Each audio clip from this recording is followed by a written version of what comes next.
Perlawanan Tuanku Imam Bonjol. Nama: Siti Masruroh, Indonesia. Nomor absen 28, kelas 8G. Not reading.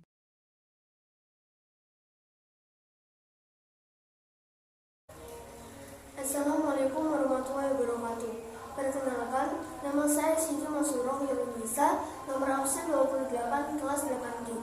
Di sini, saya akan menjelaskan tentang perlawanan dari tokoh Tuanku Imam Bonjol. Tuanku Imam Bonjol lahir di Bonjol, Pasaman, Sumatera Barat pada tanggal 1 Januari 1772. Tuanku Imam Bonjol bernama asli Muhammad Sahab dan merupakan putra dari pasangan Bayanuddin Sahab dan Hamatun. Ayahnya, Koti Bayanuddin Sahab, merupakan seorang alim ulama yang berasal dari Sungai Rimbang.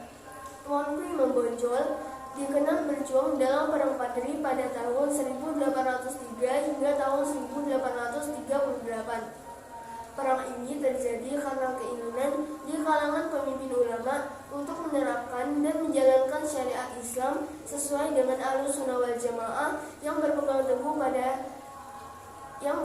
teguh pada Al-Quran dan sunnah-sunnah Rasulullah SAW. Kemudian, pemimpin ulama yang tergabung dalam Harimau dan Serapan meminta Tuanku Lintau untuk mengajak yang di Pertuan Pagaruyung beserta kaum adat untuk meninggalkan beberapa kebiasaan yang tidak sesuai dengan Islam.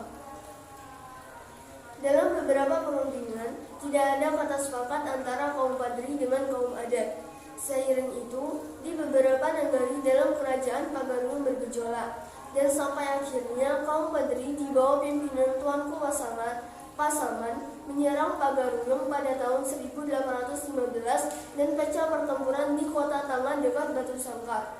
Sultan Arifin Indonesia terpaksa melarikan diri dari ibu kota kerajaan ke Lubuk Jambi. Pada tanggal 21 Februari 1821, kaum adat bekerja sama dengan pemerintahan Hindia Belanda berperang melawan kaum Padri dalam perjanjian yang ditandatangani di Padang. Dari hasil perjanjian tersebut, Belanda mendapatkan kompensasi atas penguasaan wilayah yang dilakukan di pedalaman Minangkabau. Karena hasil perjanjian tersebut, kaum Padri melawan dengan tangguh. Kesulitan melawan kaum Padri, Belanda melalui Gubernur Jenderal Johannes van den Bosch mengajak pemimpin kaum Padri yang saat itu telah dipimpin oleh Tuanku Imam Bonjol untuk berdamai dengan maklumat perjanjian Masong pada tahun 1824. Pada tahun 1833 terjadi perubahan perang, di mana perang berubah antara kaum adat dan kaum Padri melawan Belanda. Kedua pihak saling bahu-membahu melawan Belanda. Pihak-pihak yang semula bertentangan akhirnya bersatu melawan Belanda.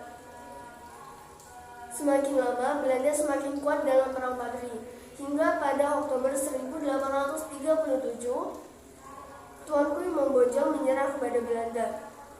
Menyerahnya Tuanku Imam Bonjol diikuti dengan kesepakatan bahwa anaknya yang bertempur selama ini dari Sultan Chaniago diangkat sebagai pejabat kolonial Belanda.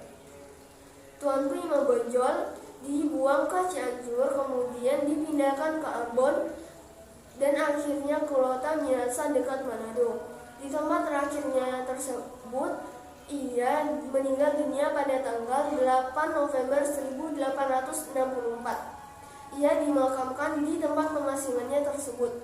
Atas jasa-jasanya dalam Perang Padri, Tuanku Imam Bonjol diangkat sebagai pahlawan nasional sejak tanggal 6 November 1973. Sikap yang dapat diladani dari tokoh Imam Bonjol adalah: 1. Keberanian membela yang benar. 2. Kepentingan bersama daripada kepentingan pribadi. 3. Rela berkorban. 4. Pemberani. 5. Memegang teguh ajaran agama dan gigih menegakkan kalimat Allah. Cukup sekian video dari saya hari ini. Wassalamualaikum warahmatullahi wabarakatuh. Terima kasih.